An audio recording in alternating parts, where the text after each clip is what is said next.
Fala, turma, falar aqui do RBRX11 e também do RBRF11, que eles estão ali numa preparação para uma incorporação, né? Levar o RBRF para dentro do RBRX11. E tem muitos cotistas do RBRX11 que obviamente não gostaram, e há uma razão justa para isso, afinal o RBRX11 ele é um hedge fund, né? Ambos aqui eles se chamam multi-estratégia, se você olhar, ambos têm aqui como multi-estratégia. Mas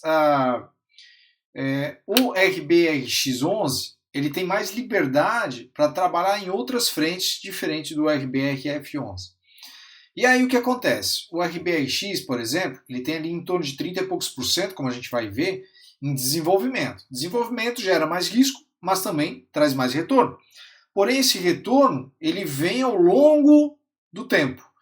Tem o processo de desenvolvimento e depois disso vem o retorno.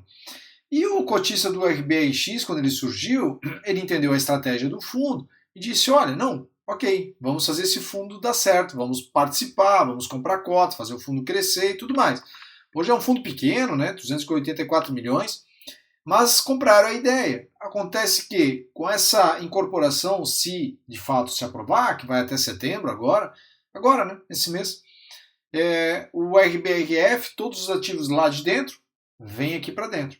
E com isso, os lucros que estão para ser entregues, o dividendo maior que está para ser entregue aos cotistas aqui do RBRX 11, ele vai ser distribuído com os quase 200 mil cotistas lá do RBRF 11.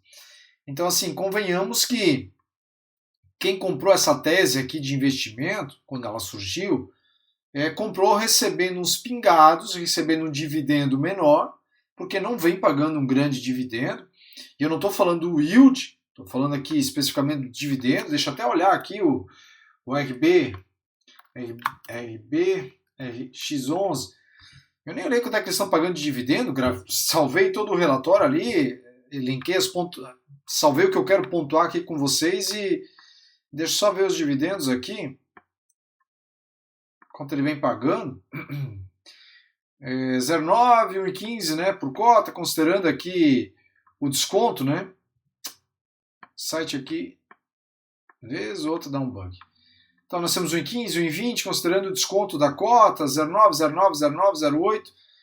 E ele tende a pagar mais do que isso, né? Porque assim que essas obras aqui finalizarem, venderem, o fundo começar a receber, a ideia é receber mais dividendo, e a tendência é que vai ser distribuído, caso aprovado, com os outros cotistas, os quase 200 mil cotistas lá do RBRF. Mas falando então do RBRX11, vamos dar uma olhada no fundo, que é um hedge fund, que vem para trabalhar com aquilo que se espera, diversificação, e de certa forma, apesar de ser um fundo pequeno, ele possui ali na sua carteira, a gente vai vendo aqui, uma diversificação interessante. Ele tem o seu risco, como eu já disse, dessa questão de desenvolvimento. Então, o cotista ele tem que estar a par disso, né? Aqui no relatório, olha só, de um lado, aqui está falando de toda essa incorporação que pretende se fazer, né? A integralização dos ativos RBRF em troca das cotas do RBRX. O RBRX possui um mandato mais amplo, permitindo acesso a operações exclusivas que ampliam o potencial de retorno, diferente lá do RBRF 11. Então, eles estão, ao invés de levar esse fundo lá para dentro, levar o RBRX para dentro do RBRF, que essa seria a lógica, que é o que a gente está vendo em algumas incorporações, fusões, etc. Essa seria a lógica. Tu pegar o fundo maior, trazer o fundo menor lá para dentro. Mas como o mandato aqui ele já é mais amplo, e mexer em mandato muitas vezes os cotistas não gostam, então está sendo mais interessante levar o outro fundo aqui para dentro. Né? Aqui ele explica vai até 19 de setembro, né, essa questão de votação. Eu acredito que provavelmente vai passar. E aqui ele explica como é que o fundo vai ficar, né, questão de crédito, tijolo, desenvolvimento, como está hoje o RBRF, como está hoje o RBRX, como vai ficar caso aconteça a incorporação, né, a consolidação aqui desses ativos. Né. Então ele vai trazer muito fundo imobiliário, fundos imobiliários aqui dentro, já que o RBRF investe em muitos fundos, né? Coisa que o RBRX não faz tanto. A reserva de lucro aqui é bem baixinha, Aqui o fundo ele traz em destaque a venda de 62% da posição lá em HGPO, que corresponde à segunda parcela a receber da venda dos ativos, com pagamento previsto para abril de 2026. E aqui eu deixei separado, porque para quem não é cotista, se você não é cotista e está assistindo o vídeo, você tem que prestar atenção nisso aqui. E inclusive se você é cotista, né? Reforçamos que o RBR X11 com liberdade, ele tem liberdade para investir em crédito, fundos, ações, desenvolvimento, visando o foco em retorno total ao cotista. Isso quer dizer que não necessariamente teremos dividendos totalmente estáveis. Essa é a pegada aqui do fundo. Então, quem é cotista do fundo, ele tem que ter isso em mente. Não vai ter aquele, o recorrente de 0,10, 0,10, 0,11, 0,12. Não. Aqui pode vir muito menor em alguns períodos, justamente porque boa parcela da carteira do fundo está em ativos de desenvolvimento. Né? E o gestor deixa bem claro aqui, certo? Esse ponto aqui, isso fica destacado em mais uma parte aqui do relatório. Então tem que ler e entender se você aceita esse tipo de operação. E aí veja, né? Quem entendeu e aceitou, se de fato essa incorporação ocorrer aqui, eu assim, não sou cotista dos dois fundos, mas de fato eu também me incomodaria. Porque tá para chegar, né? Tá maturando lá os desenvolvimentos, vai começar a trazer um retorno maior, dividendo maior, e aí isso vai ser dividido com os outros cotistas, né? Aqui ele explica, né, como é que é essa estratégia, né, do desenvolvimento. Então ele fala da curva J, com retornos esperados superiores à renda fixa imobiliária, que se espera de fato quando você desenvolve um retorno esperado. Então você entra com mais grana no início, você não recebe, e a tendência depois, quando começa a vender, é você ter um retorno mais alto do que a papelada, né, os CRIs tradicionais. Essa pelo menos é a tendência. Tira aqui, por exemplo, de IPCA mais 20. O fundo atualmente possui cerca de 32% do PL investido em posições que não geram fluxo de caixa mensal. E é exatamente esse tipo de investimento que dá a perspectiva de buscar retornos acima da média da indústria. Então é a parte aqui do desenvolvimento, 32% aqui investidos no desenvolvimento. E desenvolvimento que eu vi aqui, a gente vai ver também, bem interessantes. Eu vejo assim que é um hedge fund interessante, mas com essa incorporação talvez ele não seja mais tão interessante. Né? Para cada aumento de 10% do PL em não mensal, né, aumentamos o retorno anual esperado do RBRX em 0,79 ao ano, que reflete um aumento de 14 esperado nos investimentos mensais para 22 esperado nos não mensais. Então ele pode chegar a trazer aqui um 0,11 cota, né, em retorno. Hoje é 0,9. 0,6 de mensal aqui, 0,5 não mensal, uma TIR total então de 16,08 com um retorno aqui de 0,12 podendo chegar, já que ele vem pagando hoje 0,8, 0,9, 0,8, 0,9 agora, né? Podendo ir a 0,12. Só que, de novo, se o outro fundo entrar aqui, antes de começar a distribuir, vai ser distribuído com os outros cotistas, né? E aí eles deixam claro aqui, né? Para o conservadorismo, consideramos que o cálculo da TIR dos investimentos em FI apenas os rendimentos mensais projetados. O gráfico abaixo reflete o retorno acumulado e não distribuído no investimento não mensal, nessa parte aqui, que ao longo do tempo poderá ser distribuído aos cotistas a depender do retorno do capital dos projetos investidos. Então estamos em julho com 0,48. Os valores acima representam unicamente uma estimativa do fundo para facilitar o entendimento pelos investidores do fluxo esperado dos ativos não mensais. Esses valores provavelmente não serão distribuídos mensalmente, mas sim ao longo do ciclo da vida dos investimentos. Então isso aqui é a expectativa que pode se ir distribuindo aos cotistas, certo? Dezembro 24, 0,25, chegando agora a 0,48. E aí, de novo, né, vem essa questão de, tá chegando a hora de começar a distribuir mais ganhos, vai entrar um monte de gente aqui no fundo e vai surfar essa brincadeira aqui também, né? Essa brincadeira não, esses ganhos. Né? O fundo investe em classes de ativos diversificadas e complementares que se divide em 5 principais categorias: ação, desenvolvimento, tijolo, crédito e liquidez. Isso aqui é um hedge fund, como já falei de outros, eu acho, assim, meio que até engraçado, né? O pessoal coloca aqui ações. Aí tu olha lá, tem uma ou duas ações da carteira do fundo e não representa nem 5% da PL do fundo, do PL, né? Sabe? Aí tu olha assim, aqui ainda que tem uma boa parte em desenvolvimento que tende a trazer mais risco, mais retorno ao cotista. Pelo menos eles têm um pouquinho a mais disso. Mas se não é crédito, cotas de fundo imobiliário, e aí a liquidez ali que está em caixa, hoje o caixa é bem remunerado, né? Mas é isso. Né? Então, por isso eu minha queixa com esses hedge funds, né? Mas nesse caso aqui, eles ainda, por enquanto, pelo menos, eles vêm fazendo um bom trabalho até aqui, tá? A tendência é de distribuir um bom dividendo. Eu deixei separado aqui para quem não sabe. Aqui está como é que eles diversificam a carteira, né? Então nós pegamos a parte de desenvolvimento, a parte de tijolo do fundo aqui, a classe, né?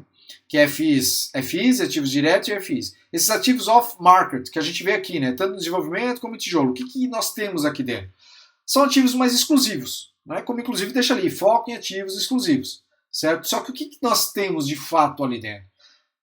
São melhores condições de negociação, são ativos que o gestor ele consegue comprar em melhores condições de negociação. Ativos exclusivos, onde ele não tem uma tanta concorrência, se tivesse listado, em negociação em bolsa. Porém, quais são os poréns aqui, né? Que eu deixei separado. Uma menor transparência, já que nós não temos aqui referência pública sobre o preço. Um menor risco de uma avaliação incorreta do real valor, o real valor do ativo, né? E aqui é preciso confiar muito na gestão para garantir que o negócio seja feito de fato em boas condições, já que a gente não tem muita base para saber, não está listado, está sendo negociado ali por fora. Então a gente fica muito, quem é cotista fica muito ali, né, confiando, precisando confiar nos nos gestores do fundo, né? Esse é um ponto aqui que tem que sempre prestar atenção quando você vai investir em hedge fund. Fundo de fundo eu nem digo porque eles vão acabar, né? Vão virar tudo hedge fund, né? Isso vai acontecer. E aí tem que ver se de fato esses hedge funds vão fazendo um trabalho em prol do cotista ou não. Percebe que uma carteira como essa aqui, ela dá muito mais trabalho para acompanhar. Você tem muita coisa aqui para olhar. Tem quem vai dizer o seguinte, mas eu estou bem mais diversificado aqui dentro, não preciso ter tantos fundos imobiliários, negativo. Imagina você ter 1 milhão investido, você vai botar o que? Eu só quero 5 fundos. E aí, como esse fundo aqui é mais diversificado, imaginando que depois ele vai ser incorporado, aí vai ter lá seus 2, 3 bi, você vai deixar uns 300 mil só nesse fundo aqui. Né? E você vai colocar mais 3 ou 4 fundos da sua carteira. Um papel, um tijolo, um renda urbana, enfim, que é tijolo também, né? Divide ali nas classes de tijolos. Não dá, eu acho que não dá, né? Você tem que confiar muito de fato na gestão. Aqui também eles explicam como funciona, né, essa questão dos 2 fundos imobiliários, a rapidez que o RBRX ele tem para atuar à frente, né? Ele tem uma sofisticação aqui maior aqui para girar mais rapidamente o patrimônio e investir em outras classes de ativos. Aí nós temos as classes de ativos. A gente vê aqui, por exemplo, os tijolos. Né? O RBRX possui um perfil de alocação pautado em fundamentos de tijolo, localização e governança, além de uma análise cuidadosa aqui do ciclo imobiliário, etc. É 5% apenas do PL, né, que eles têm em ativos de tijolos. Então nós temos imóveis de lajes e também um shopping. Só que a gente pega essa notícia aqui e a gente vê que o RBR compra fatia no pátio Higienópolis para turbinar FIs de shoppings premium. Quem está comprando isso aqui é o RBRF11. Está negociando para comprar por 169 milhões. Então, assim, vai comprar uma participação aqui dentro desse shopping, que é um shopping premium, e automaticamente isso vai aqui para dentro, né? Porque o RBRF ele já tem shopping lá dentro da carteira dele também. Ele tem bastante fundo aqui também, que é o objetivo também do fundo, né? Um fundo de fundo. Mas ele também tem os shoppings aqui, que ele já carrega na carteira. E... caramba! Tá aqui, né? Shopping Eldorado, onde ele já tem. E tem também outro shopping aqui, se eu não estou enganado. Não, é o Shopping Eldorado, né? Eles venderam o outro, se eu não estou enganado. Onde ele já tem aqui dentro,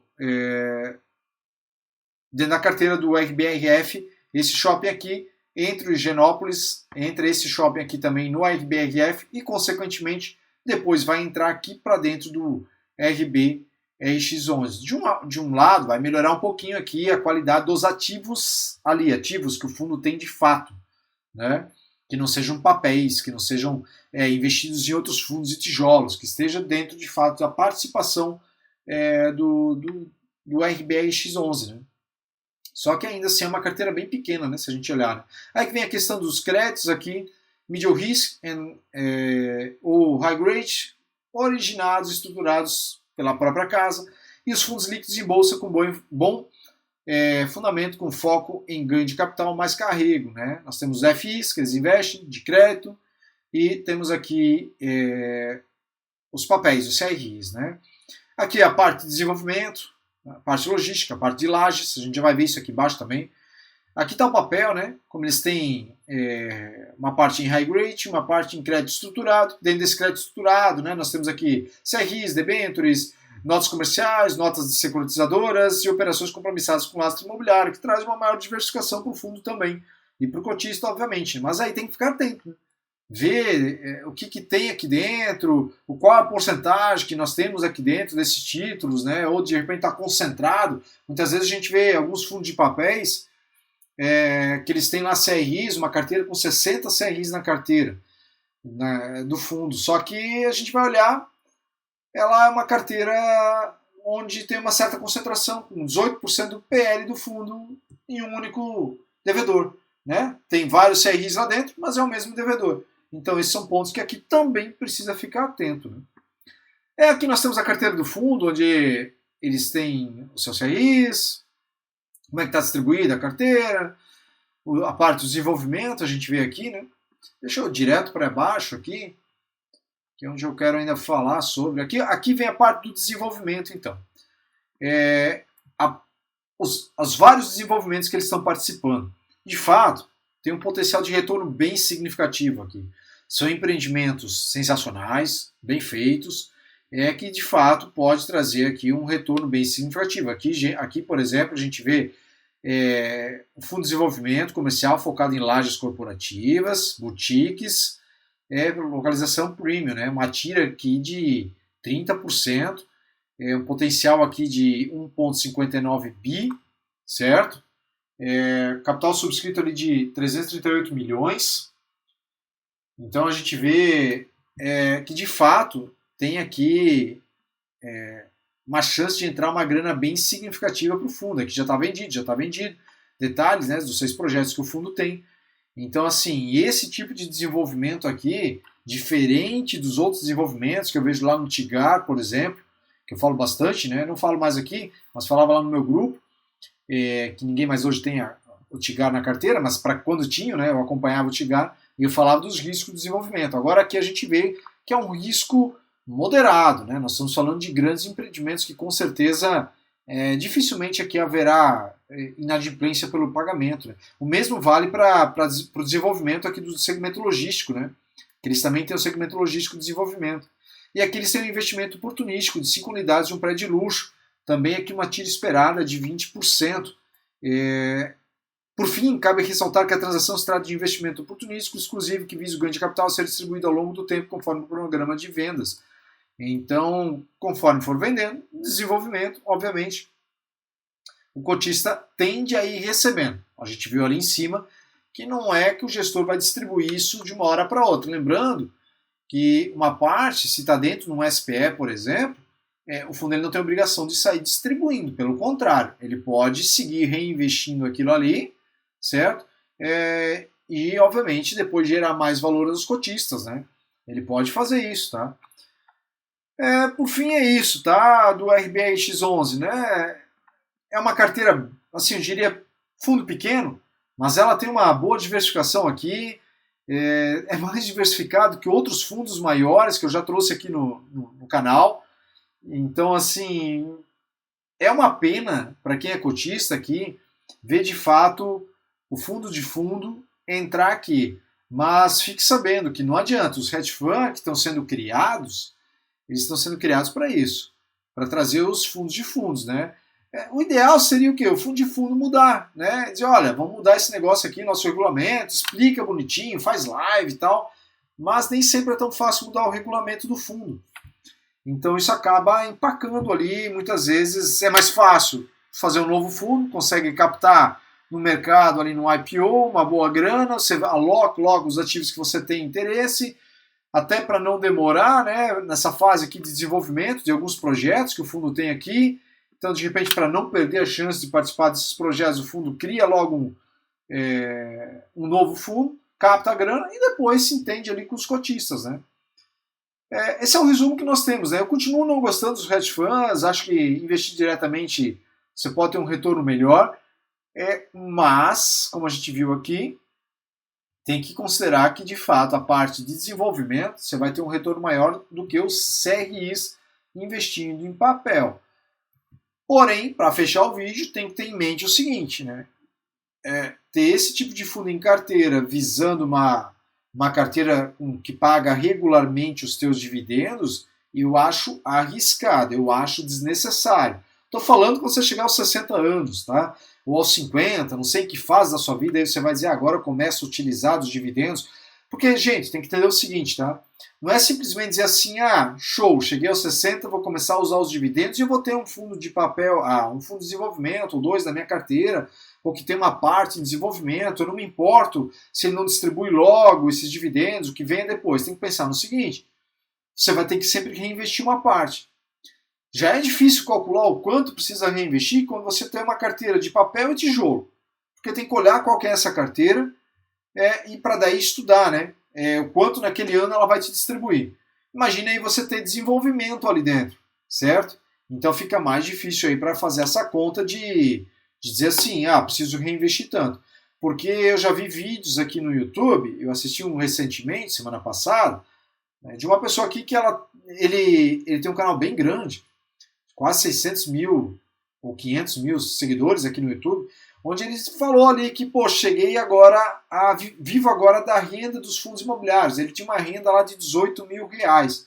E aí ele mostra lá a carteira, quanto ele gasta por mês com aluguel, com isso, com aquilo, pagamento, plano de saúde, etc. E ele gastava praticamente os 18 mil. Não dá. Se fizer isso, tá? Não dá. A carteira, com o tempo, você não vai se proteger. Vai passar 10 anos e você vai ver o teu poder de compra diminuir. Então tem que levar a sério também essa parte do reinvestimento, tá? Para quem é novo, tá na casa dos 20 e poucos anos, ou até para mim, né, que eu tenho 43, não sou tão novo assim, mas também nem tão velho, poderia ter na minha carteira, se eu quisesse, de fato, esses dividendos a mais. Só que eu simplesmente gosto de fazer o feijão com arroz, tá? Então eu prefiro ficar só com a tijolada, tive papel também, mas vou seguindo a minha carteira aí só com a tijolada e com os ETFs, que daí sim, eu busco nos ETFs um retorno maior. Tem um ETF que eu comprei ano passado, que do ano passado para cá, foi ano passado se eu não estou enganado, ele trouxe um retorno ali de 48%, 50%. Foi em março do ano passado, quer dizer, 1 ano e meio já deu. Assim, não tem fundo imobiliário que vai me trazer isso, né? O ETF me traz. Quer dizer, obviamente estou aproveitando essa alta, né? Com o dólar, a bolsa da Nasdaq, então as empresas de tecnologia, elas estão subindo bastante. Mas a tendência é que os ETFs me tragam um retorno muito maior que qualquer fundo imobiliário aqui, por mais que ele seja um fundo como esse aqui, de desenvolvimento, uma parte da carteira de desenvolvimento, com uma tira ali de 30 em alguns projetos, 20 em outros projetos, e ainda assim eu acredito muito que o ETF ele vai me valorizar mais, tá? Mas essa é a minha opinião, né? Eu faço o feijão com arroz, tá? Então fica aqui um resumo do RBAX, perdão, e finalizando aqui, né? Se você ainda não sabe, eu tenho esse relatório com os 25 fundos para se ter em carteira. Então, se você quer comprar e seguir uma estratégia como eu faço, sem incômodo, fazer o básico, você tem aqui dentro, obviamente, fundos imobiliários que têm mais risco. Eu trouxe eles aqui para dentro, porque, claro, tem perfis e perfis de investidores. Então, você vai encontrar aqui fundos imobiliários com mais risco, fundos imobiliários com menor risco. Então, vai muito de você o que você quer. E eu entendo que esses fundos não é para ficar girando. É para você comprar, seguir acompanhando e levar para sua carteira, né? Sem precisar ficar girando, tá? Eu acredito muito aí que se você tem a intenção de investir por longo prazo, é um relatório que vai te ajudar bastante aqui na hora de montar a tua carteira de investimento. Aí não é para ter os 25 não, tá? Eu selecionei 25 fundos que eu entendo que são bons. Você escolhe os 25, de repente 3, 5 ou 10, vai do teu perfil ali que você entende que se encaixa ao seu perfil de investidor. Eu acredito muito que vai te ajudar, tá bom?